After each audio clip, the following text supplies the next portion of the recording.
Good morning, heart and soul.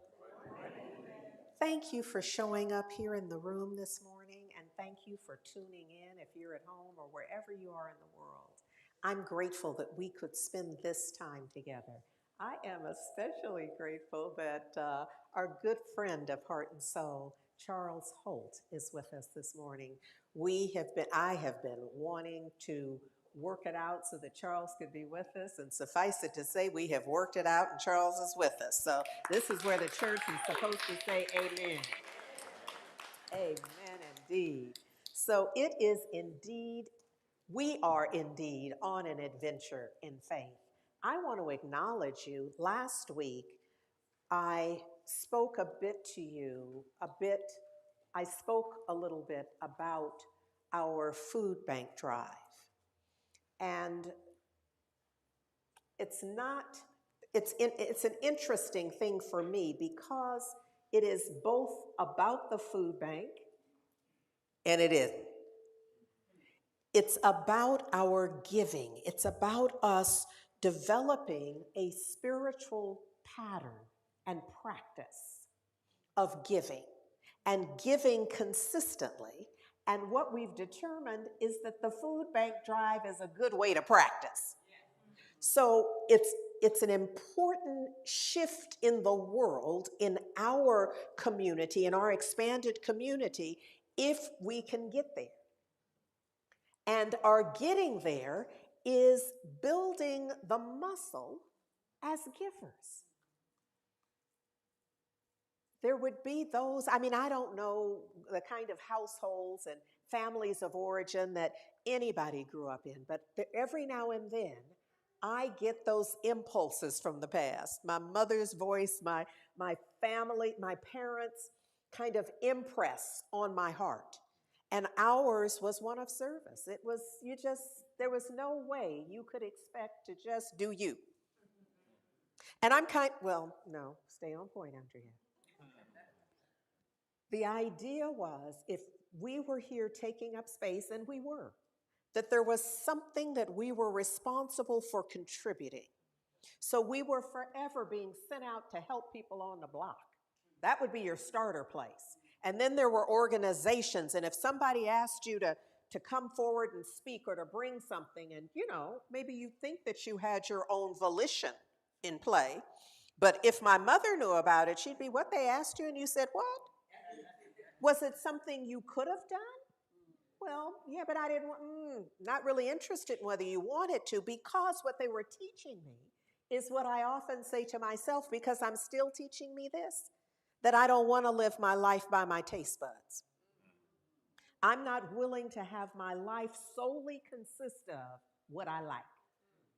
Now, there's a part of me, as I said it, that went like, really? Can we just? Because we're kind of at the point where we've accomplished some things. We, all of us in here, have accomplished some things, and I could really make some determinations. But I'm clear that it would not be for my highest and best. That what is for my highest and best is to continue to be challenged, to continue to treat this honor life as an adventure in faith, where I don't just get to sit it out. So when I ask for a contribution for the food bank, I don't just get to say like, no, because what? Like, why wouldn't you? Why would you not give something? There's not a one of us that doesn't have something to give. Scour the floor of the car. Look between the cushions, the bottom of the purse, in the corner, in the cut, wherever you have to get. Whatever it is you can give, you want to be in the giving game whenever you're invited. Consider this an invitation. This is an invitation for us to give. Why? Because as we build this practice, as we build this muscle of giving and recognizing that we always have enough to give, what do you think prosperity is? I know you including it in your prayers and in your little affirmations. What do you think prosperity is?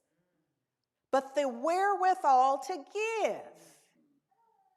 So can you see that you are double-minded?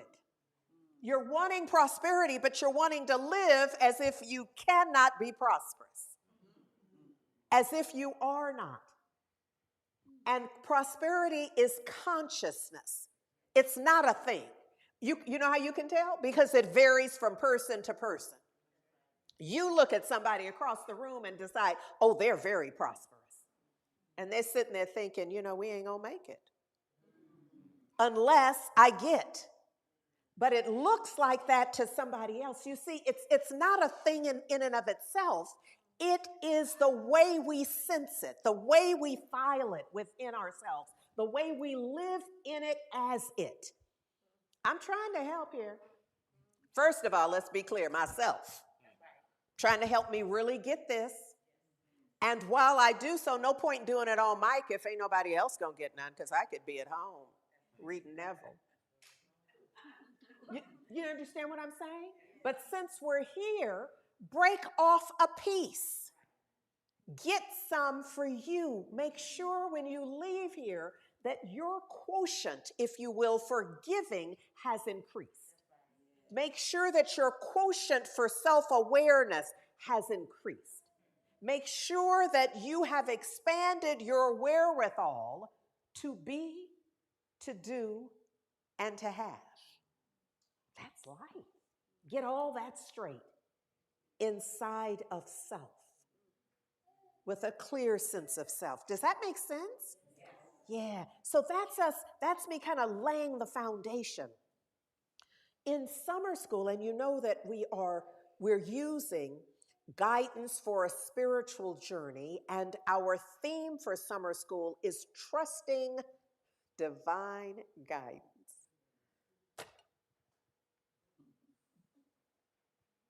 Lord. Sometimes we declare a thing not knowing what it requires of us. Because it kind of rolls off the tongue, doesn't it? Trusting divine guidance. Every one of us are like, yes, that would be, but think about this. How come you're not doing that now? Because it's easy enough, I imagine. I mean, it hasn't been for me, but that's because I'm looking more closely at my behavior. And I see where I get right in there with my personal preference. Just kind of edge God out and just fit myself right in there. Like I was trusting you and you guided me to the corner, but I'm not turning that way. And then I insert myself and I decide, well, I'm going in that direction, but I ain't making that turn because that looks like something I don't want to do. Hardly the point when we can get, in retrospect, 2020 in the after whisk experience of it. Y'all understand what I mean? You know how you play the card or the domino or whatever it is in the game, and then you get clarity. After it's all been paid. After you've played it, you get crystal clarity because now you see it played out. This is the way we are. We are like in a master whisk game. And we are doing our best to live in the after whisk, the story of it. If only you had, then I would have, and it had all been different. I call that the Pence scenario, but I can't go there this morning. Anyhow, so look, Ernest Holmes offers us this, that the mind principle around you is reactive to your thought, always. The mind principle around you, that brings it into form, into actuality, into demonstration, into manifestation. It is reactive. It responds to your thinking. Now, sometimes I feel like we need to have an asterisk there because it's not that thought that you had 2 years ago about winning the lotto. It's not that thinking. It's that consistent, repetitive thought. It's the thought that cuts a groove in your consciousness. It's that thought where sometimes when you think it long enough, you can't tell the difference. You can't tell, like if you are doing this thinking, let's say around, name something, Give me something quickly. Finances. So you're doing it around finances. And say something more about what is finances in a real thing. Money coming in. Excellent. So about money coming in. So there's a point at which you begin the practice. And it's just an idea. So maybe you're beginning journaling, or you're doing a vision board, or you're doing whatever it is that helps you to get a sense of having more. And part of that sense of having more, what's important in this is that you have a purpose for it. Is that you're not just, I want more. But what does more translate to for you? So at that point that the individual has all that laid out, well, it's a new house, and or a different house, and it's a this, and it's a this, and then I can get the treatment I want, and then I can get whatever it is, be really clear about what that is. Now, there's a point at which it is simply written, or it's pictorial, or whatever it is, but it's not the thing itself in you. You know you're still talking about it, you're still thinking about it, you're still writing about it. But then there's a moment when you can't tell the difference. There's a moment where you really buy in. There's a moment where before you're doing it, there's a moment where it's doing you. There's a moment where it takes you on. You have taken it on by all the writing, the journaling, the declaring, the clearing. Because if you are affirming a thing and it doesn't feel real to you, it's not doing nothing. All you're doing is saying some words. I need to really be clear about that. I'm one who believes in affirmation, but everything you say is not true to you. And until it's true to you, it's not going to make a difference.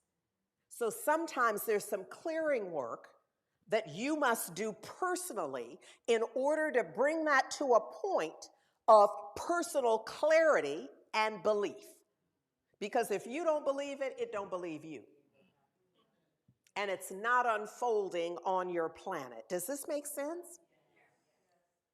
So Ernest Holmes says that its chief characteristic, this mind principle, is its susceptibility to your impression.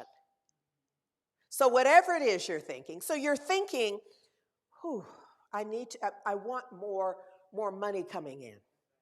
I want more money coming in. I want more money for this. I want more money for this. I want more money for that. I want more money coming in. Now, you've thought that all Sunday morning. And then on Monday, something comes in the mail, and you're thinking, this ain't going to work. I don't know what I'm going to do because this isn't working. But somehow you want to believe that the thoughts you had on Sunday is going to beat up the thoughts you just had on Monday. And the Monday that you spend arguing with the bankers and with whoever owes you something and all the things, you want to act like that doesn't impact in any way, shape, or form the work you did on Sunday. I have come today to say it's all the same thing. It is your impress on divine mind. And if you're impressed on divine mind, because what? It is done unto you as you are yet believing, while you are engaged in believing. And so whatever that is, the emphasis, the attention that you put on it is what is good. Does that make sense? Thank you for that as an example. That helps. So look, you know we're still working in that lower quadrant because we're wanting to get very clear that whenever we go there, whenever we feel ourselves in a victim consciousness, that there's something else going on. We don't want to believe even our own hype. So when we find ourselves kind of what I call under the bed, when we find ourselves feeling defeated, you don't want to believe the hype. You don't want to believe that you are defeated. Why? Because believing you are defeated fuels feelings of being defeated. And soon, if you do that long enough, you will not be able to distinguish between thinking you're defeated and being defeated. And I know this can be difficult to really accept because some of us, our minds want to go to what about? What about What about? I'm going to suggest that for the next year and a half, you suspend your what aboutness and just do it. And there's no magic in a year and a half. I just want you to do it long enough that you've forgotten you used to do it.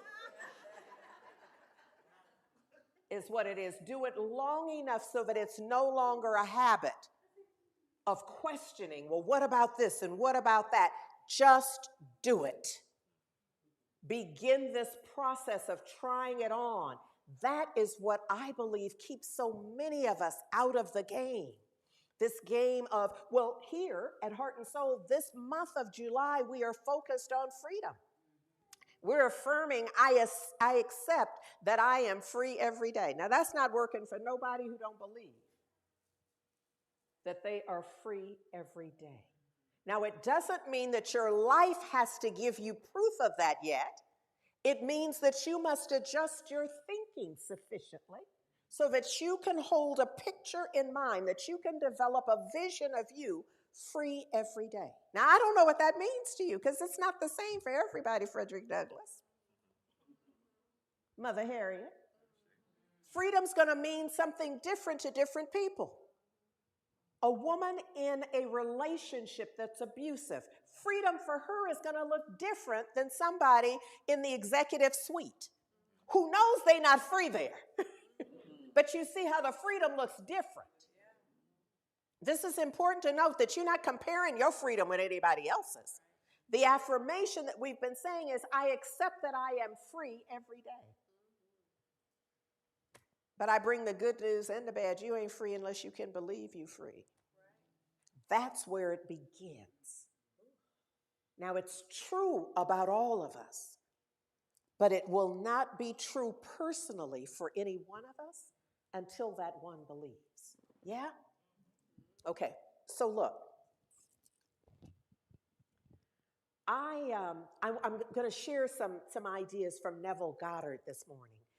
But in order to do so, well, in one of his essays about attention, he starts it with the scripture, James 1. And I think he uses King James Version, that a double-minded man is unstable in all his ways. I like to draw from the Peshitta, translated for English speakers. And it says, well, let me take you from, it's really just James 1 and 8, but I want to take you back to 5 to get a little runway here. So it says from the Peshitta, but if any one of you lacks wisdom, let that one ask from the divine, from the living one, from the strong one, who gives to everyone simply and does not reproach, and it will be given to him. So you got to bring yourself right. There's some stuff you have to do. And now you can ask all day long, like you can affirm all day long. How it sticks has everything to do with how sticky you are. Have you developed a stickiness, a capacity for it to stick to you? If you're living your life in a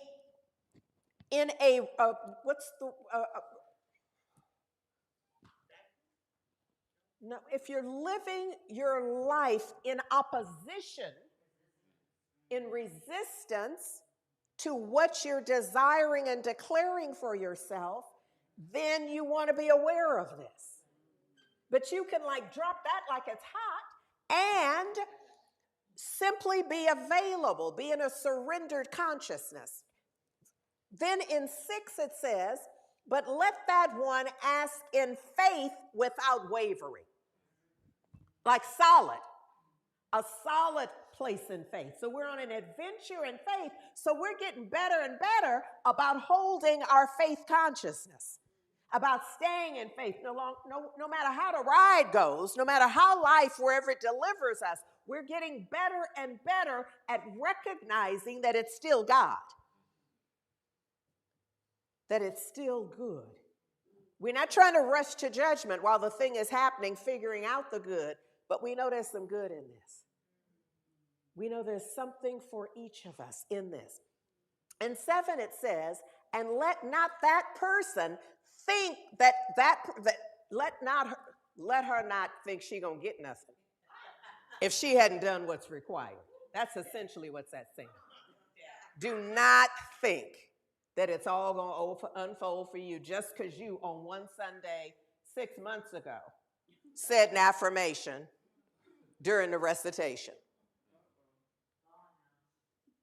That ain't how it works. Now, you're better off having recited that than having not recited it, but that's not transforming your life. The transformation of your life is on the inside. Whoever wavers in their mind is troubled in all of their ways. That's that notion of being unstable. And this is about the prize goes to stability, consistency. Can you see that? That if you're going to accomplish, have your prayers realized, have your dreams realized, you must be stable in your dreaming and in your praying. And in your living your dreaming and your praying. Is this making sense? Yeah. All right. Sometimes I can't tell by looking at y'all. Neville says this. He says, the great success of, let me tell you this though. There is this little video I saw that's really been wearing me out in a weird way. I'm not really a pet person. So when I see little pet videos and such that really get me, there's something that's working with me.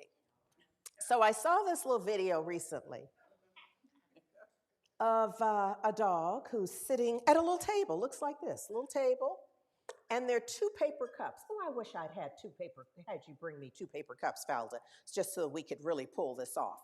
And so the person is here with the camera, and the dog is over here, and we got the 2 paper cups, and the person is mixing the paper cups like you've seen magicians do with the nuts and such on TV, yeah? Okay, so there's a little mixing of the cups going on. And then they stop, and the dog goes, that cup. And sure enough, bring me cups, babe. Because we need, everybody can't, their imagination has not been fully developed. So the dog picked this cup and turned it over, and there was a little treat under there. So the dog, how would you feel? You got the little treat, so you're feeling like, oh, yeah. So the dog takes on the treat, has the treat in the mouth, and I imagine is gobbling it down, and I think that's what the dogs do. And then the person here with the camera turns this one over, and it's full of treats. So this one had 1 treat. You literally see the dog look like, what? And I didn't know dogs had a what expression. Like, what you talking about? That one got what? Because I was kind of celebrating the 1 treat till I saw that this other cup had multiple, whole little pile of treats. Do you know this dog spits out the treat that I thought the dog had gobbled a treat. Because, it looked like gobbling to me. The dog does something, and I realize the dog is getting that treat out. It looked like chewing, but drops that treat and then touches this other cup. Now, I thought, this is a heart and soul dog right here. Because sometimes a sticking place for us is we don't realize we can change our mind. Now, I don't know whether the dog owner gave him all the treats. I don't know, nor do I care. But I know that in the divine sphere of our living, it responds to us as how we are. So you could have a whole video of the dog then slumping off and the dog being sad and depressed for maybe a week or 2 because they only got the 1 treat and they know it was their own fault. See, now I'm anthropomorphizing in a human way the dog. Because if the dog was like us, the dog would need therapy now. Because it only got the 1 treat, and there were multiple treats available, and I don't know that I can live no more. You know what I mean? It's just, life is just, God is no, it just would change everything. But instead, we get this example of, because I thought, I got to be as smart as this dog on Twitter, that I can just say, you know what? Never mind about that one. Because it was just like he said, I meant to touch this other one right here. This is the one I meant. Because I want this. And I thought, how often do we give up? How often do we give up? When the thing is right there, we just say, no, let me just focus myself in a different way.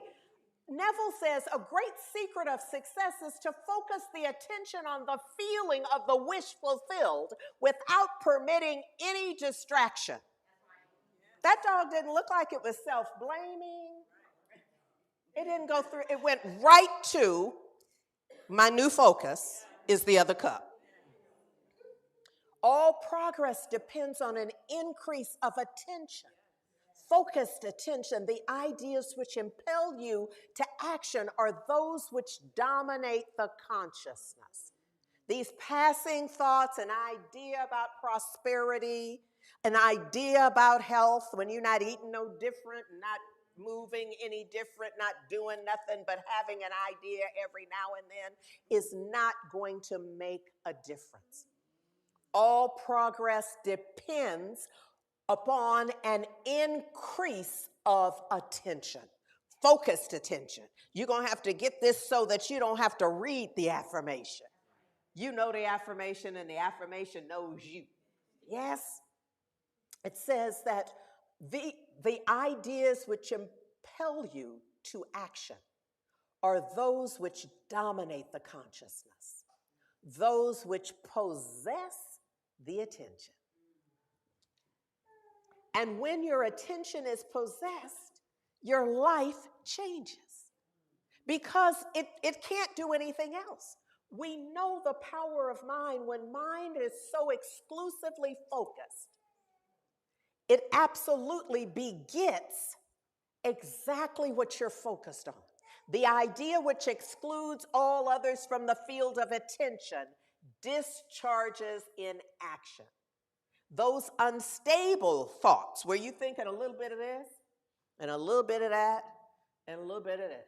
So you got the idea, you took the class, you got the vision, and now you spend time, though, thinking about how that's not really possible. You know, it looked like if it was prosperity, there was a number, let's say, and the number was all up here. But after you sit and get out of the energetic field of the class, and the other participants who were also encouraging in this way, you now have brought down the number. Not because that's a better number for you, not because it resonates with every aspect of your being, but because now you're scared. Now you're fearful, now you're doubtful. That is that instability. And we want to believe that it's just about that one thing. But Scripture tells you it's in all your ways. You doing that, you doing it in other ways. You just kind of wobble wobbling through life. Look at here. No. Neville goes on to say that imagination is able to do anything, but only according to the internal direction of your attention. So you can imagine it, but if you can't focus your attention on it, all you have done is imagine something. And it was just like you imagined it on the wind. And the breeze came and you can't even remember having imagined it. But if it's focused attention, that breeze does not change a thing. He says attention is developed by repeated exercise. It's the habitual nature of it. Through habit, an action becomes easier. We know that. And I don't know that it really becomes easier. It just becomes more familiar for you, and you used to doing it. You know, your muscle that you're building, not just in the physical, but at the level of thought and being, has adjusted to it. He says, when you attain control of the internal direction of your attention, You will no longer stand in shallow water.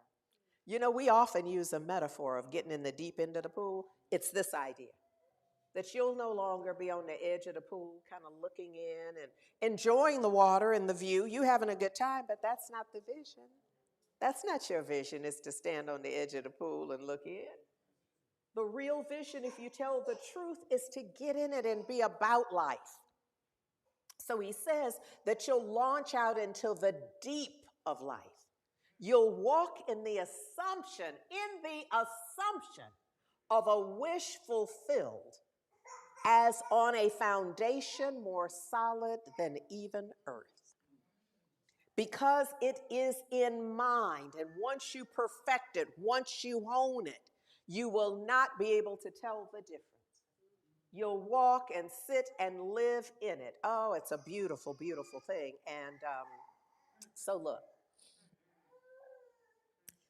this is, I want to make sure that yes, excuse me. This is, Charles Holt wrote a song entitled A Place at the Table. And I'm wanting you to hear this song. I've asked him to sing it for us today. I want you to have a sense of what you must know. What must you imagine? What must you embrace? What must you be attentive to in order for this a place at the table to manifest? He writes, because everybody has a place at the table. The world is changing. You can't stop it. You ain't able. He says that to think that things will stay the same is just a fable. We have work to do. And I think that Charles is going to help us do it this morning. Come on, Charles. So Charles, first of all, that voice and those lyrics, the musicianship as well, all of it combined to support our clarity, the expansion in our thinking, in all that we can be up to, all that we need to know.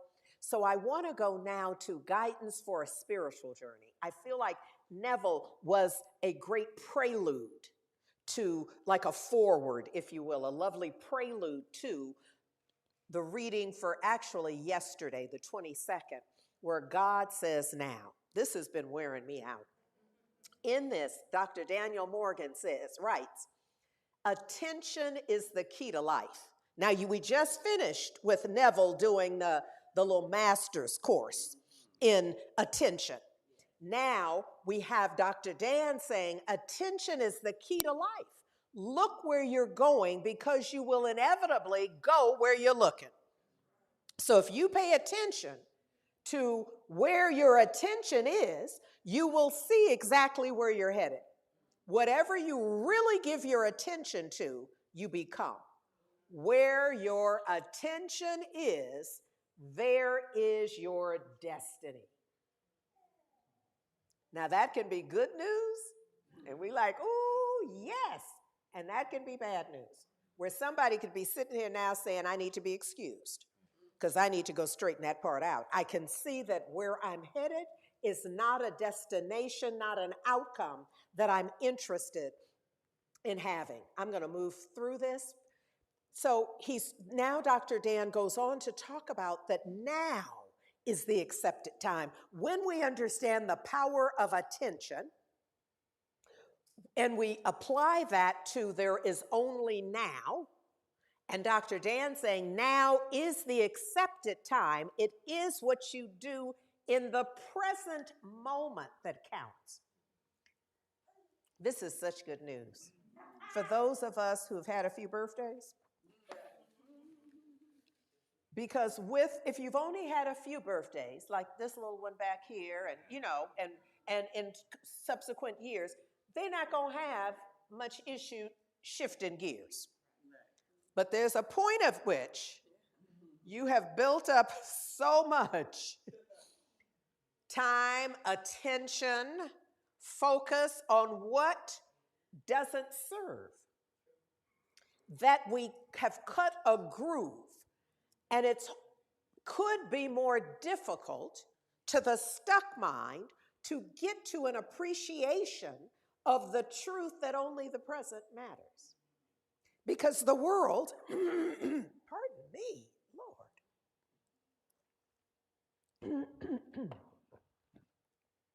the world will have us, invites us. It doesn't have you do nothing. The world invites us. The world that we have designed, by the way, the world that we have designed and peopled will invite us to belief systems that do not serve us. But it's your responsibility to pick and choose what invitations you take and which ones you gracefully decline. And now, I don't even know you have to be graceful in. Just the ones that you know are not going to serve you. He says the past is gone and the future is not yet ready to be acted upon. There's nothing you can do in the present moment to act on the future. Now, what you do in the present will impact, will affect. However, in this moment, what you have is the now moment. He suggests that we grow in grace and in the knowledge of the divine in all things. Yeah. So look, in right where each of us is right now, in this very room, in this right now moment is what that can mean. As we think about this notion, when I say to you, in this very room, y'all at home and other places, I don't mean right here at this address. Sometimes when I say it, I mean my consciousness. What I mean is what's available to us in this right now. And right now, in this moment, I mean right now. In this very room is less about a locale than it is about in consciousness. In this very consciousness, in this right now moment, there's something that's possible right now that wasn't possible a week ago, a day ago, a little earlier this morning. And there's something that as I am in this right now moment, that nothing is accessible in the future to me right now. What's available to me right now is what I must take responsibility for. And in this very room, there's enough love. See, this is what this food bank contribution is intended to help us get. That there's quite enough money, food, resources in order that no one has to go hungry. But I don't know that we can get there just by having said that. Because what did I tell you? What you affirm, if you don't believe it, it really don't matter that somebody affirmed it. Because if your mind then goes to, well, how many children there are and how many, you trying to do some arithmetic around it, this ain't that. This is not an arithmetic problem that can be solved with numbers. This is a consciousness opportunity. This is an awareness that in this very room, in your consciousness, there's quite enough love for everything. There's quite enough joy for everything. There's quite enough hope. There's quite enough power. There's quite enough prosperity consciousness to chase away all gloom, all doom, all doubt, all fear. If you're willing to know this and stand in it.